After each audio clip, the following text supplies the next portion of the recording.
Bakit naghahanap ng tanda ang lahi ito? Ito po ang paanyayang na ipinahayag ni Jesus ayon kay San Marcos. Sa ibang ebangelista, maririnig ninyo yung mga salitang masama ang lahi ito sapagkat naghahanap sila ng tanda. So bahagi yun na ipinakita ni Jesus yung hindi nila paniniwala sapagkat sabi nga mo ay sa Jesus na mismo yung pinakatanda. Sabi nga kung minsan ay may mga tao mga bulang hindi sapagkat hindi nila nakikita yung katotohanan, ngunit dahil sa ayaw nilang makita ang katotohanan. Sapagkat nasa harapan na nila ay ayaw siyang kilalanin. Hindi sapagkat walang tanda na nasa harapan nila, ngunit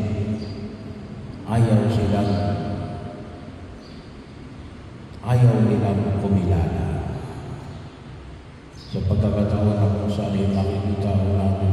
Kasi sabi nga ko natin, si Jesus ay nagpapalaya sa masamang espiritu, nagpapagaling sa mga may sakit, gumagawa ng mga himala, nangangaral ng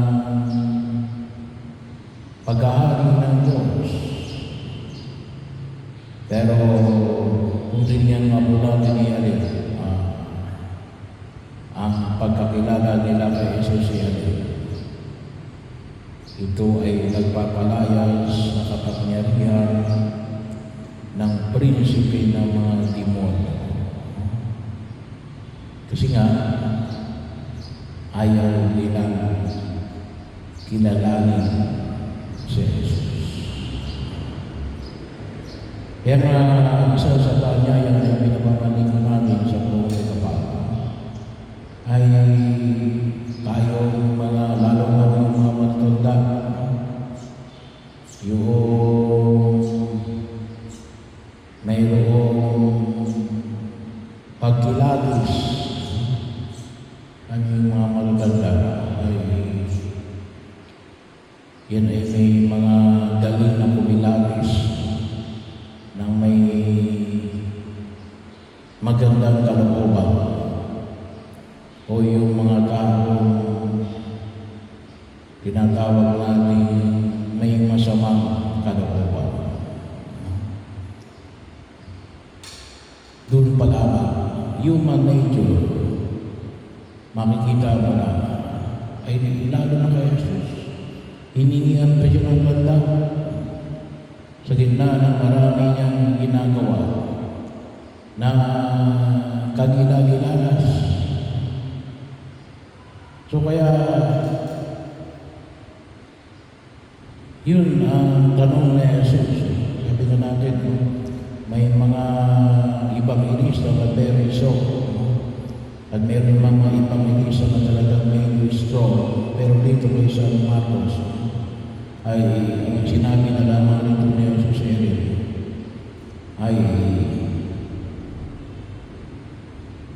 hindi pagkapakitaan ng anumang tanda. Hindi sapagkat hindi nagpakita sa Jesus ng anumang tanda. Ngunit dahil ayaw nilang maniwala. Kaya nung ang ginawa ni Jesus, iniwan niya sila. At pagkasakay sa bangka ay tumawid sa ibayo. So bahagi ko makita natin, huwag niyong ipagpapamilit kami ng sarili sa mga taong hindi maniniwala sa inyo. Ngayon, panahon na yun ng eleksyon, ay Ibig sabihin, yung mga taong makapula, yung mga taong makaberde. Kapag talagang makaberde yan, huwag mo nang kunin yan. Masasayang ang laway mo dyan. Kasi hindi ka kilalanin yan, makaberde talaga yan. So ano yung kukunin mo? Yung neutral. Doon ka higit na kumuha.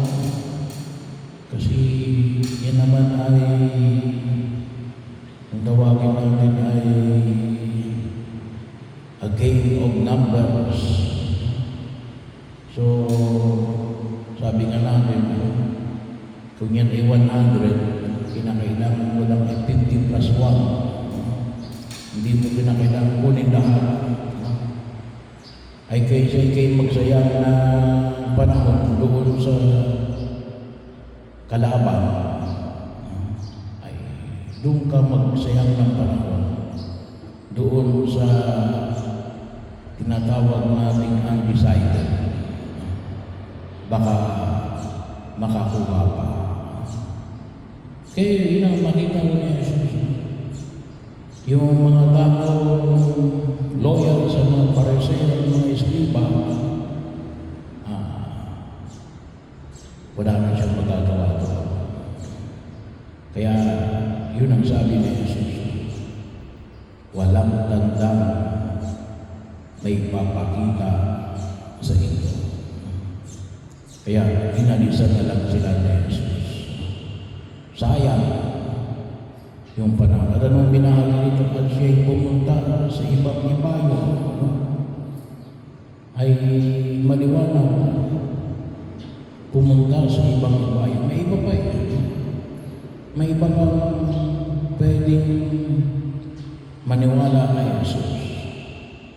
At nais na magkamit ng kaligtasan, na makita niya yung tunay na pagkilos ng Diyos sa daigdig na ito. Kaya yun nawa yung higit nating kilalanin na pagkakataon, sapagkat sabi nga natin, masasayang na yung oras mo samantalang kapag yan ay ibinigay mo sa iba, ay baka doon pa maniwala sila. Kaya napakalaga rin yung tinatawag natin pagkilabis sa uri ng tao na makita natin kung higit saan na magiging makahulugan ang pagkilos ng Diyos sa daigdig na ito. Kaya hindi mo yung habang na ipinamamalit ng purmi ka pa. Sapagkat sabi nga natin ay kahit na po yung pagpapangaral ng mabuting balita ng kaligtasan ay hindi natin pwedeng pagpilitan. Pag sumikapan natin, pero pag ayaw tanggapin, sabi nga ng mga kabataan ngayon, move on at puntahan ng iba, sapagkat maraming pang iba na pwedeng magkamit ng kaligtasan at tunay na maniwala sa pananampalataya na ipinagkakaloob ng ating